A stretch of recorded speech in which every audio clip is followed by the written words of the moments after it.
From Sale Times, Kissing the Ring. MSNBC's Morning Joe host meets with Trump to reopen lines of communication. It gets better. Take a look at this. Anna Navarro furious about Joe Scarborough and Michael Brzezinski's trip to Mar-a-Lago to see Trump.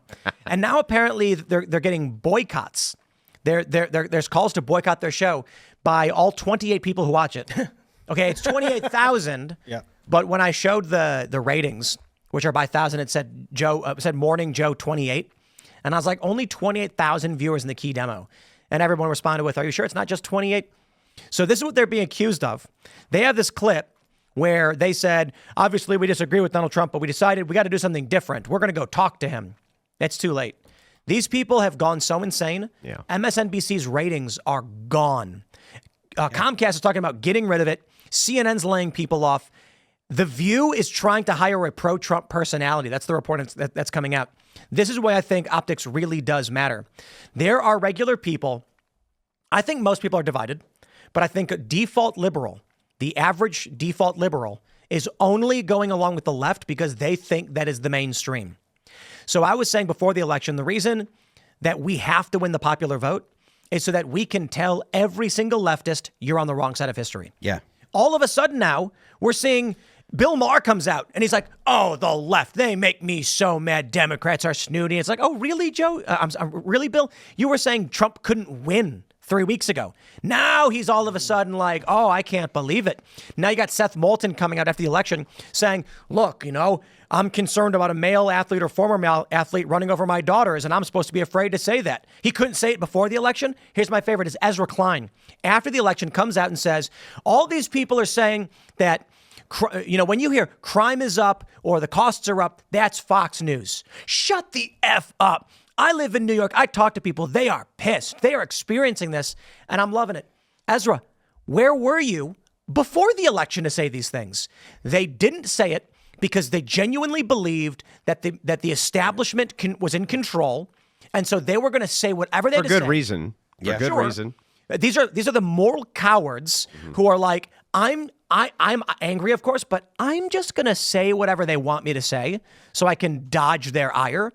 Then Trump wins the popular vote.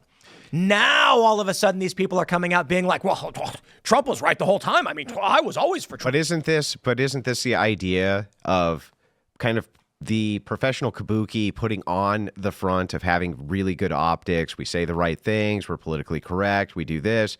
The other side says, okay, screw that. They have a complete counter set to this. They're like, nope, we're not following the program. Our memes are not politically correct. We're a lot more brutal. We're a lot meaner. We're not very nice. This kind of thing. That seems like it's not optically friendly. Yet people move towards that. They move towards that in this election.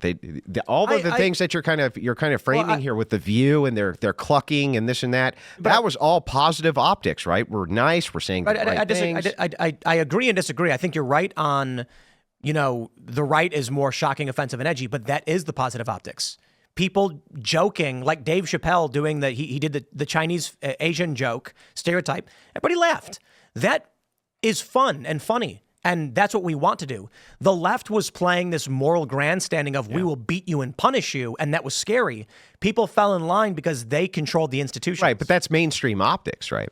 Like, that's the idea of mainstream optics. The idea of mainstream optics is don't be offensive, right? Pander correctly. Look like you have the moral high ground at all times.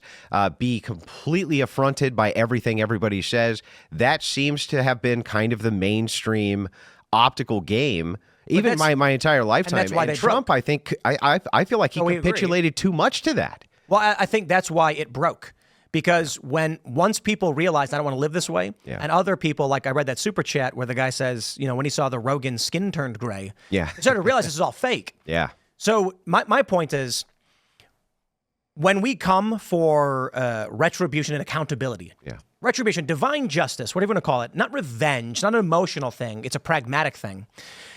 People need to know we maintain that we are morally correct in what we are doing, and it is dispassionate and logical. Yeah. So the left threatens you. We'll throw you in the gulag, do it or else, and people fall in line. We, on the other side, say, make your jokes, dude, be edgy, I don't care. In fact, the right is a mix between people who are more conservative saying, I don't think anybody should be getting transgender surgeries. And the moderate, disaffected liberals saying, well, if you're over 18, do what you want. And this is a coalition, a unity party. Yeah. And the left is fall in line with us, abortion, stillbirth, or else. People were scared and believed that. The popular vote was a massive flare in the air saying, not anymore. It is no longer a silent majority. The majority doesn't believe these things. What happens is those moral grandstanders like Micah and Joe, who are calling Trump Hitler, are now all of a sudden turning tail because they're scared of being on the wrong side of history. Yeah. They're still moral cowards. Yeah. They're still bad people, but at least now they're bending their knee to our position. Yeah, but I mean, if the wind blows the other direction, they'll be right back there, right? Totally Everybody agree. knows it. 100%. The other thing. So let's not give them any slack. Yeah, well, no, I understand, and it's tongue in cheek saying lean into the revenge. The point is yeah, it is funny, but the point is to say yes. They do need to actually push these investigations forward. And they need to do the same thing. They need to tie these Democrats up in the same amount of red tape that they tied Trump up in his first administration. And they prevented him from doing almost anything. He was always under some investigation for some nonsense. There was always some new investigation coming around. Now he has the Department of Justice at his disposal. He perhaps could put the right people in. Tie him up the same way.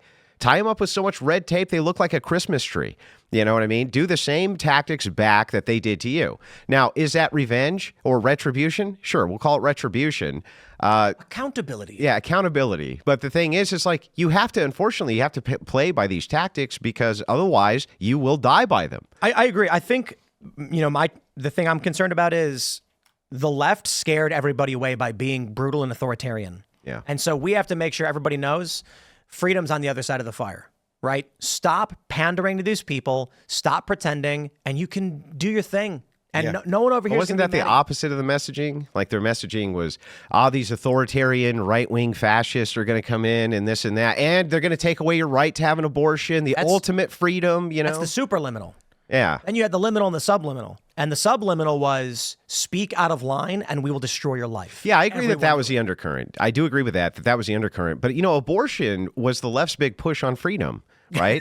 That was their big push on freedom. Yeah. It didn't work. And women went more to Trump. Yeah, it turned out, this actually did surprise me. I'm sure it surprised you to an extent as well.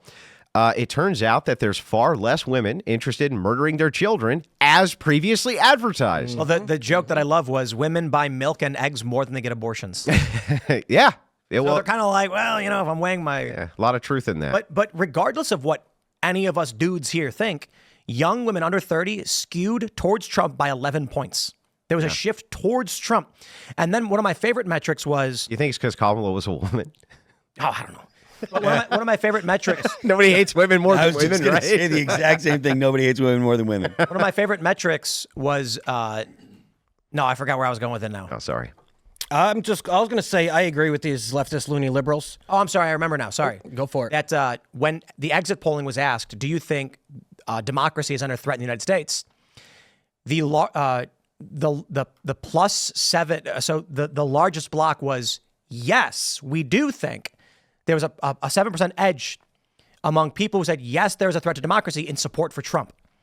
So basically, when they kept screaming democracy under threat, most people said, that's right. And it's the lawfare you are engaged in against Trump and his lawyers. I mean, is there data to show that that's the truth, or is that just inference? No. There was a poll that was released okay. after during the election where they asked democracy people, was number one on the exit polls, and then I think number two was the economy. What I'm saying is there a poll that delves further into the democracy thing where they're saying no, it is actually the lawfare against Trump, not people saying that's the inference. Because otherwise, how do you get people thinking democracy is under threat? I better vote for the guy who's threatening it? Yeah. No, it was because they were going after J6ers. Yeah. It's because they were going after Trump's lawyers. Yeah. That was crazy. Yeah, which they asked me on YouGov a lot. That was one of the questions because I love my YouGov polls to participate, and I did say yes, democracy is under threat because they didn't ask me why, Phil, but they asked me, do you think it is? Yeah, I mean that it does seem most likely, and it's pretty clear that the narrative spun by the left just wasn't hitting home with people. It wasn't having the effect that they wanted it to. Well, if they had Biden, I think they would have done better. I think you're right. Yeah. I think they would have done better. Kamala, the big thing with Kamala, when you say this guy's a threat to democracy, and by the way, here's this candidate that was never democratically put in, right? Yeah, never true. democratically put in, just happened to be a part of the ticket, and so we're going to run her anyway. That was that was not a good look for them. That's one, and then Totally two, agree. and then two, Kamala Harris. And I'll say this, right? You can disagree with me if you want. Nobody wanted to listen to that chick's laugh for 4 years. Totally. Nobody wanted to listen to it. I agree. I do think that I don't want to listen to it for 107 days. No. Yeah. The Democrats, he may have done better, but I still don't think that he would have beat Trump because everyone saw the debate and it was clear that Joe Biden was not capable. He was not going to be able to do the job. And I don't, especially considering it's another 4 years. It wasn't just like, hey, who do you like better for the next, couple weeks or whatever. It's literally, who do you think can run the country There was for the also next 4 years? a really weird thing that happened after that debate that was bizarre, where we went, okay, clearly this guy's out to lunch, right? And they would go, well, Trump looks like he has cognitive decline too. That was the next day. strangest counter narrative that I'd ever seen. I was like, "What are you talking about?" They really leaned into the "I know you are, but what am I?" Yeah. Or they were just like Totally. it was. Well, Trump looks like he's got cognitive decline, and then Kamala Harris was like, build that wall," and like she threw on the Biden put on a MAGA hat. Like they literally were they just started stealing his policy ideas with the no tax on tips and all that stuff. So I do think that hurt the Democrats as well. Thanks for checking out this clip from Timcast IRL. Make sure to watch the show live Monday through Friday at 8 p.m. Subscribe to this channel, and we will see you all there.